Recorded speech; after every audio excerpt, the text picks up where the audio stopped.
Bonjour à tous. Nous sommes le samedi 26 février 2022. Mon nom est Douce Koulia. Je suis servante de Dieu. J'habite au Canada. Aujourd'hui, j'ai décidé de vous témoigner de ma rencontre incroyable, mais pourtant bien réelle, avec Jésus-Christ. Que quand je dis rencontre, je ne parle pas ici d'une conversion, mais je parle bien du fait de l'avoir rencontré. J'ai vu Jésus de mes yeux. Qui a vu le ressuscité? J'ai vu, moi, j'ai vu le ressuscité. Qui lui a parlé? Moi, je lui ai parlé. Moi, je l'ai vu et je peux attester la véracité de ce qui est écrit dans la parole de Dieu. Alors, pour faire en gros, parce que mon témoignage éventuellement sera écrit et probablement euh, diffusé à grande échelle. Euh, je vous fais un résumé. Alors voilà, je suis née dans une famille très particulière. Je suis née d'une mère qui est chrétienne et d'un père qui était sorcier, au sens propre du terme. Mon père était rosicrucien et il était franc-maçon. Il était dans la franc-maçonnerie, en plus d'être dans différentes sortes de sorcellerie noire, de magie noire. Et j'ai grandi dans ce milieu avec une mère qui devait se cacher pour prier et un père qui faisait chambre à part depuis des années avec ma mère parce que les prières étaient incompatibles avec les activités que mon père faisait. Je suis l'aîné de 3 enfants. Nous sommes 2 filles et un garçon. Donc, il y a moi d'abord. Ensuite, j'ai un petit frère et la plus jeune est une fille, qui est ma petite sœur. Alors, à l'âge de 19 ans, alors que j'étais au Cégep Bois de Boulogne à Montréal, donc je vous donne les détails pour pas qu'on vienne dire, oh, elle fabule. Ce que j'ai dit, je l'atteste, je peux le prouver, je n'ai absolument aucun problème à le témoigner. Au nom de Jésus. Et j'étais au Cégep de Bois de Boulogne, j'étudiais à ce moment-là en sciences humaines. Et un jeune homme s'est approché de moi pour me présenter l'évangile. Évidemment, je n'étais pas intéressée à connaître l'évangile. Je voulais rien savoir de la Bible. J'avais déjà été initiée par mon père et déjà dès l'âge de 16 ans, déjà mon cœur s'était détourné complètement du chemin de l'Éternel. Et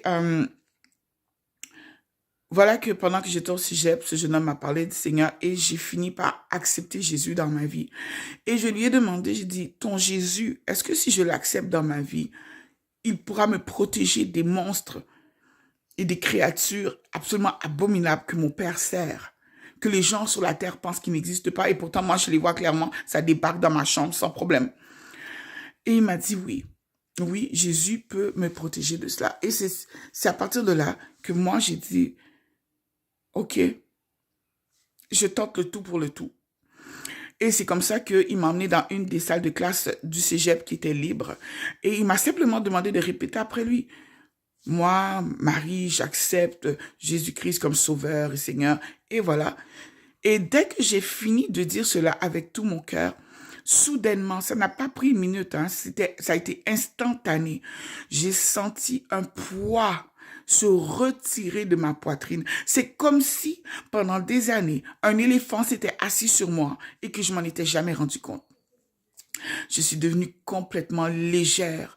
J'ai été remplie d'une émotion de joie. Excusez-moi, cette émotion me remplit encore quand je le raconte. Et là, je suis sortie de la salle de classe et j'ai dit, où est-ce que je peux trouver une Bible? Je veux une Bible, je veux une Bible. Et je marchais dans la cafétéria du Cégep Bois de Boulogne. Je cherchais une Bible. Je voulais absolument ouvrir ce livre sacré, ce livre. Je voulais connaître ce Jésus qui, soudainement, venait de retirer un poids pas possible dans ma vie. Et j'ai commencé à lire la parole de Dieu. Et dès que j'ai commencé à lire la Bible, tout a commencé à changer à la maison. À la maison, j'ai toujours été une enfant exemplaire. Quand je vous dis exemplaire, c'est, écoutez, à l'école, j'étais comme une génie. Voilà. Donc, j'avais des 90, 95 de moyenne. Mes parents n'avaient jamais besoin de me disputer. Je suis l'enfant que tu lui dis, va au coin, je vais au coin. Tu me dis, mange debout, je mange debout, mange assis, je mange assis. J'ai été dressée comme on dresse un chien. Dressée pour obéir. Et puis, mon père a commencé à changer. En fait, un matin, je devais aller à l'église. C'était les premières fois, pardon. Ça faisait partie des premières fois que je me présentais dans une assemblée. À ce moment-là, nous habitions sur la rue Belle Humeur à Laval. Donc, comme je vous dis, je donne avec précision parce que je suis pas là pour blaguer, j'ai pas de temps pour ça. Je suis là pour que les gens sachent la vérité. J'habitais sur la rue Belle Humeur à Laval, Auteuil-Laval. Et j'ai pris ma Bible pour aller à l'église. Et mon père, je dois passer devant la porte de sa chambre pour atteindre la porte de sortie. Et mon père me dit, tu vas où? J'ai dit, je vais à l'église. Et mon père se met à rire. Depuis quand tu vas à l'église?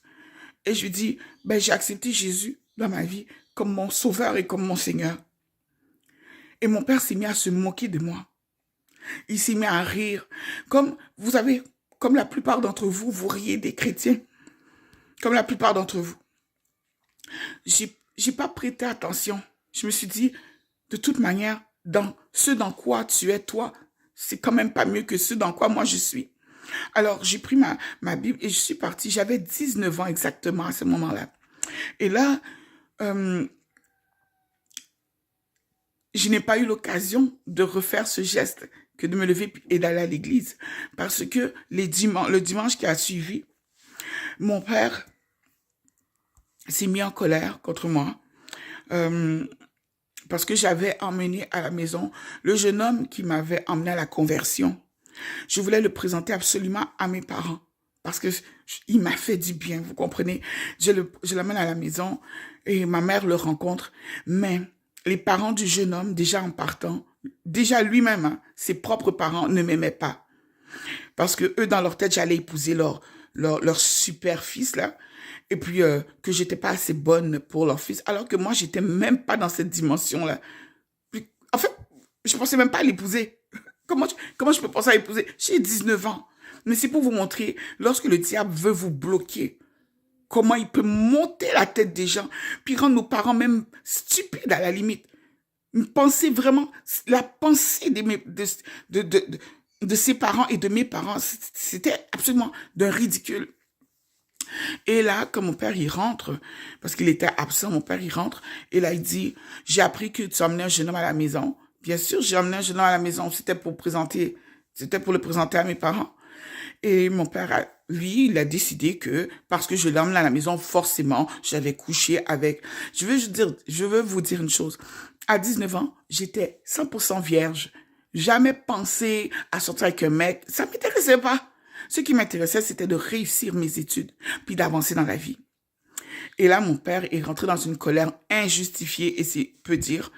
Et il s'est mis à dire que j'étais une prostituée, sale pute, etc. Et d'autres mots dont je vais vous dispenser de ces mots parce que ils sont assez colorés, disons. Et suite à sa colère, il se lève, il prend les clés de sa voiture et puis il part. Je parle de mon père. Donc, il sort, quoi. Et là, pendant ce temps-là, moi, je suis dans la chambre et puis je pleure parce que je ne comprends pas comment est-ce que mon père a pu même penser de cette manière, alors qu'il sait très bien que je suis une fille, tout ce qu'il y a de plus sérieuse comme enfant. Et j'étais dans la chambre avec ma Bible et en dedans de moi, je disais, Seigneur, donc, pourquoi mon père réagit comme ça? Et là, j'entends une voix qui me dit, sors du milieu d'eux. Sors du milieu de qui? Et j'entends encore la voix dire, Marie, sors du milieu d'eux. Faut comprendre, moi, je suis une fille à maman et à papa, j'ai grandi.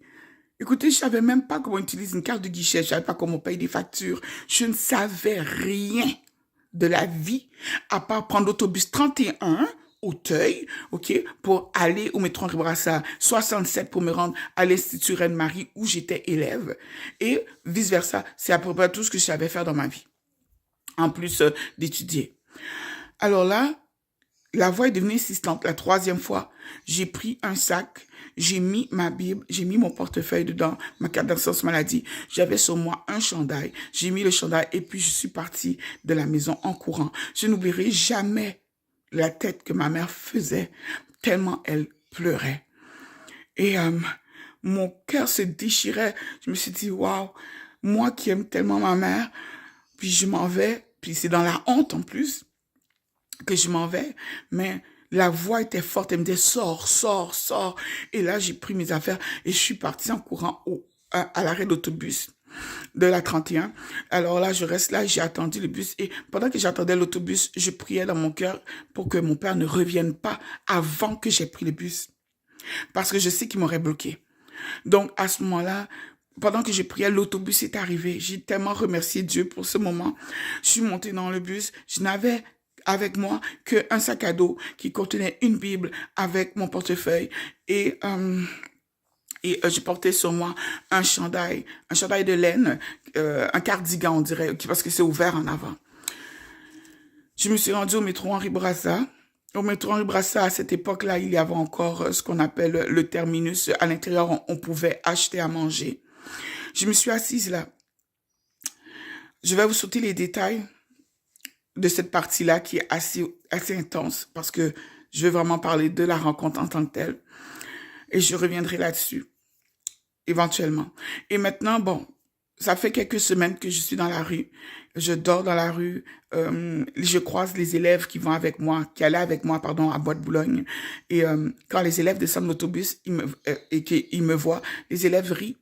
Ils disent, ah, c'est pas Marie, c'est pas la fille qui allait à l'école avec nous. Et je dormais sur les bancs les bancs de pierre, là, en marbre noir, je crois. Je sais pas si c'est du marbre, hein, mais qui ressemble à du marbre, en tout cas, noir qu'on retrouve au métro Henri Bourassa. Vous n'avez qu'à y aller. Si vous habitez Montréal, allez, vous allez le voir. Vous pouvez juste pas les rater. On peut pas les rater. Et l'hiver, ces bancs-là sont extrêmement glacés, évidemment, pour dissuader presque tout le monde de se coucher dessus. Alors, moi, je dormais là-dessus. Et puis, quelqu'un m'a dit qu'au métro Atwater, les portes restaient ouvertes la nuit et qu'il y avait des espèces tu sais, des genres de calorifères là qu'on met qui sont sur le dessus, tu sais, pour mettre pour la chaleur, pour produire de la chaleur, et que j'aurais moins de chances d'avoir une hypothermie en allant là-bas. Donc, c'est ce que j'ai fait. Je me suis dirigée par là-bas et effectivement, c'était plus chaud. Je pouvais rester à l'intérieur et la nuit, il fermait la grille, mais il ne fermait pas les deux portes. Ainsi, les itinérants pouvaient y entrer. Et bien sûr, bon, parmi les itinérants, il y en a qui sont toxicomanes, évidemment. Alors, moi, je suis assise là dans le métro Atwater. Ça fait plusieurs semaines que je suis dans la rue. À ce moment-là, comme je vous dis, j'ai sauté les étapes, mais je veux juste vous dire qu'à ce moment-là, j'avais eu le temps de développer une tumeur au sein. J'ai été opérée pendant que j'étais dans la rue, opérée à l'hôpital Sacré-Cœur de Montréal. Et ils m'ont ramenée dans la rue parce que l'hôpital n'a même pas comme daigné me garder. Ils savaient que j'étais itinérant, mais ils savaient pas où me garder en fait. Mais ils m'ont donné à manger et ils m'ont retourné à la rue. Donc, je devais retourner à l'hôpital régulièrement pour faire changer mes pansements pour la tumeur qui m'avait enlevée. Et puis, j'avais fait plusieurs épisodes d'hypothermie. Et là, maintenant, ce soir-là, j'étais vraiment fatiguée, j'étais découragée. J'étais découragée parce que j'avais vu que tout ce que j'avais sacrifié pour Dieu, j'avais abandonné ma famille, j'avais abandonné mes études. Et j'avais perdu toute dignité. Et toutes ces fausses histoires qui se promenaient sur moi, à mon sujet. Je suis sortie du métro et je suis arrivée à côté d'une petite poubelle près du métro Atwater et j'ai trouvé un tesson de bouteille. Je me suis penchée, j'ai ramassé le tesson de bouteille que j'ai mis dans ma poche et je me suis dit, ben, Seigneur, j'ai tout essayé. J'ai abandonné la sorcellerie. Comme parce que j'ai dit que j'avais été formée, je vous expliquerai éventuellement, parce que ça c'est très profond et extrêmement lourd comme témoignage, cette partie-là. Alors j'ai ramassé, puis j'ai dit au Seigneur, j'ai tout tenté. Tu étais mon dernier espoir, Jésus. Je suis pas musulmane, je vais pas louer Allah, il y a rien à faire, jamais. Je ne louerai jamais une statue, je ne prierai, je ne fléchirai jamais les genoux devant un Dieu qui en a rien à faire de moi. Je ne louerai jamais Bouddha. Je vous le dis, je pèse mes mots. C'est pourquoi j'ai peur de personne. Lorsqu'il s'agit de ma foi, je ne négocierai jamais. Et je me suis assise dans le métro. Je suis rentrée et j'ai pris un des bancs qui était disponible et je me suis installée là. Excusez-moi. Je suis toujours en train de m'arranger, mais bon, c'est un détail à bien y penser, là. Mais voilà. Et puis, je me suis dit que je vais attendre aux alentours de minuit, lorsque tout sera calme. Et que là, je m'ouvrirai les veines. Et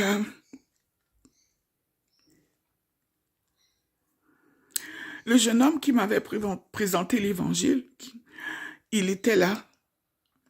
Il était là, il m'a accompagné dans la rue à bien des moments. Il avait, lui, une maison, mais il voyait l'injustice dont j'étais victime et il était là. Et à ce moment-là, il s'est étendu. J'ai dit, couche-toi, tu peux t'étendre, tu as l'air fatigué.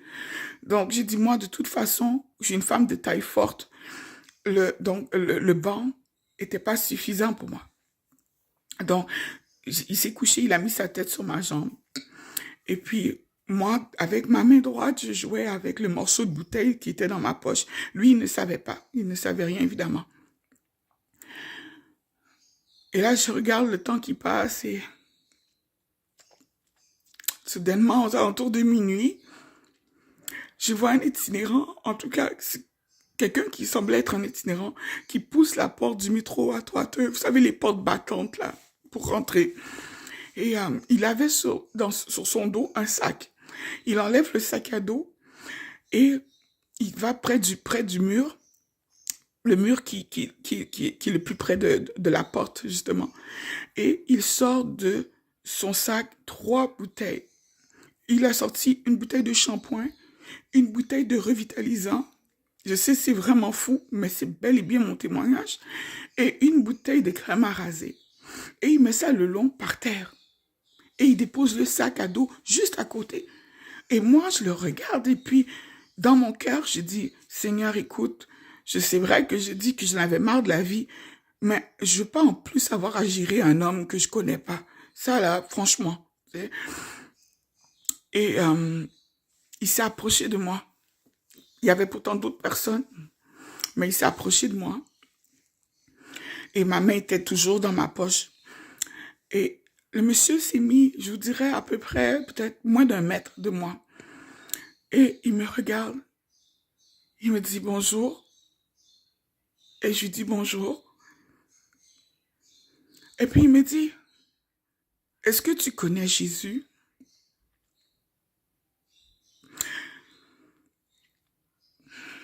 J'ouvre mon sac à dos.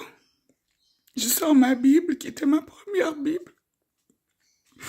Et je lui dis, pardon. Je lui dis oui.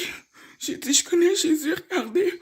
J'ai dit, je lis même la parole. J'ai dit, oui, je connais Jésus. Puis là, il m'a dit, tu es triste, hein, à cause de tout ce que les gens disent de toi, n'est-ce pas? Et là, moi, je lui dis oui. Et là, pendant qu'il dit ça, moi, dans mon cœur, je dis ceci, mot pour mot, dans mon cœur, je dis, Seigneur, ta parole est claire. Seigneur, si c'est toi qui me parles, si c'est toi qui me parles à travers cet homme, Seigneur, je te demande, s'il te plaît, de parler à la première personne du singulier. C'est comme ça que j'ai formulé ma prière. Première personne du singulier. Et le monsieur qui était devant moi, il s'est mis à pleurer. Et de ses yeux, il y avait des larmes qui sortaient. C'était comme du cristal. C'était comme du diamant. C'était pas des larmes, il pleurait des diamants. Je sais pas comment expliquer. Et au même moment, il m'a dit, Marie, si tu fais tout ce que je te demande, je te promets le meilleur. Et au même moment, il a dit ça, j'ai bondi. J'ai dit, Jésus, c'est toi. Et au même moment, tout a disparu autour de moi. Le banc, le jeune homme qui était couché, les itinérants, les gens qui étaient en train de se piquer dans le coin, tout a disparu. Et je me suis retrouvée dans les airs avec lui.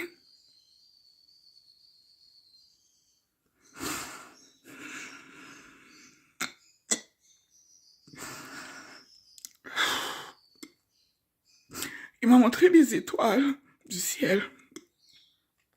Il a dit, regarde.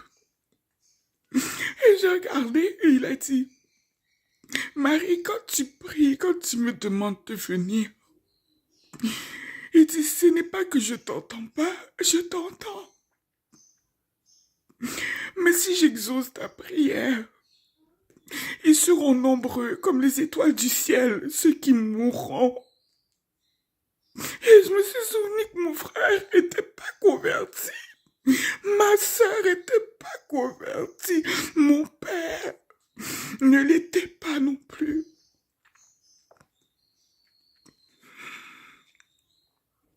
Quand j'ai vu la quantité d'étoiles dans le ciel, je me suis dit, mais je dois être un monstre. Je ne peux pas demander à Jésus de revenir. Je ne peux pas faire ça. Il y a trop de gens qui vont mourir. Et c'est après la mort qu'ils vont dire, mais il existe vraiment. Mon cœur, ce jour-là, s'est apaisé.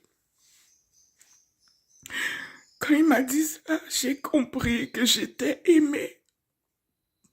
J'ai compris que j'étais pas oubliée. Je me demandais juste d'apprendre à aimer comme lui. Et en faisant ça, en apprenant à aimer comme Jésus, je serais capable de dire Dieu, prends ton temps, car il y a encore des âmes à sauver. Jésus m'a ramené dans mon corps.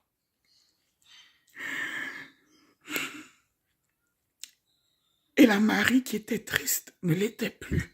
Elle était devenue guerrière.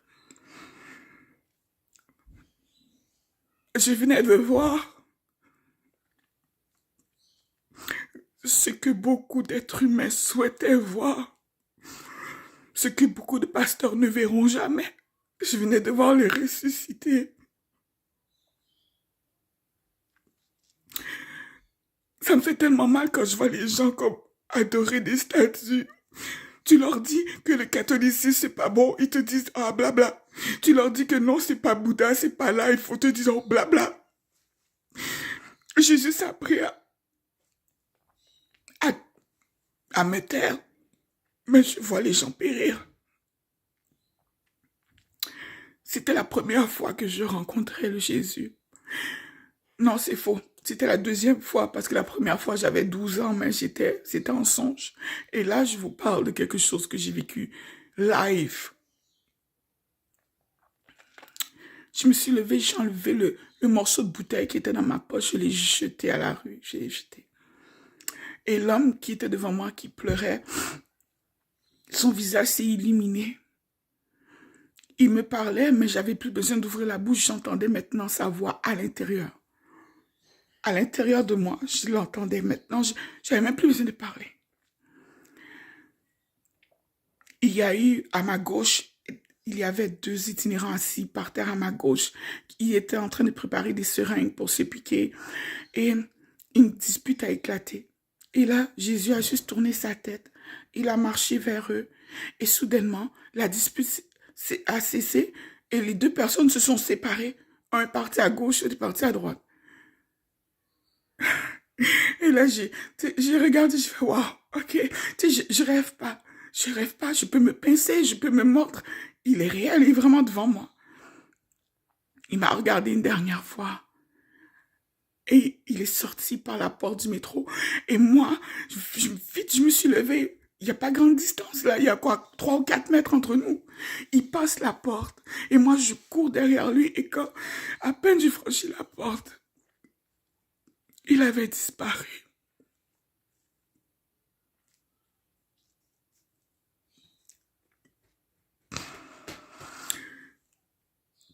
Je suis retournée à l'intérieur du métro, j'ai pris le sac à dos, j'ai mis dedans les 3 bouteilles qu'il y avait. La bouteille de revitalisant, la bouteille de shampoing et la bouteille de crème à raser. Je l'ai mis dans le sac à dos et je l'ai mis sur mon dos. Et le lendemain, alors que ça faisait 3 mois, plus de 3 mois, j'étais dans la rue, un jeune homme avec qui j'avais fait mes études qui s'appelle Kirby. Je le cherche, mais J'ai l'impression que je crois l'avoir trouvé, mais il semble qu'il a encore peur de moi. C'est pas plus grave, c'est pas grave. Un jeune homme, il s'appelait Kirby. Il est venu me porter une enveloppe d'argent. Il m'a dit, tiens, il dit, c'est pour que tu payes un premier mois de loyer. J'avais jamais payé de loyer de ma vie. Et c'est ce que j'ai fait. J'ai payé le mois de... j'ai trouvé un appartement où on loue au mois. J'ai payé le premier mois de loyer. Et j'ai pris mon premier bain en 3 mois. 3 mois. Je me suis lavée avec le shampoing, le revitalisant et la crème à raser qui m'avait été apportée. Rasabai kuria branda basu. Béni soit l'Éternel, béni soit le nom de Jésus-Christ, le seul Seigneur, seul Sauveur. Il n'y en a pas d'autre. Je ne sais pas pourquoi vous persistez. Vous persistez à croire à du n'importe quoi. Jésus-Christ est Seigneur et il est réel. Ça fait 23 ans que je garde ce témoignage. Mais il est temps que je parle. C'est le temps. Si ça peut sauver quelqu'un, si ça peut sauver même juste une personne. 23 années. Je veux juste vous dire que en ce moment, je suis une personne malade. On m'a condamné à mourir. Mais je ne mourrai pas sans avoir témoigné. Je ne mourrai pas sans vous avoir dit ce que j'ai vu. J'ai eu 3 comas. Et Christ était toujours là. Que celui qui a des oreilles pour entendre, entende. Mon nom est Douce Colombe Koulia. Je suis du Canada. C'était mon témoignage de ma rencontre avec Jésus-Christ dans le métro de Montréal, métro Atwater. Que la paix du Seigneur vous soit et demeure avec vous, qu'il puisse vous éclairer. Qu'il puisse vous éclairer. Je vous raconterai. Je vous raconterai toutes les merveilles auxquelles j'ai pu assister. Que Dieu vous bénisse. Amen.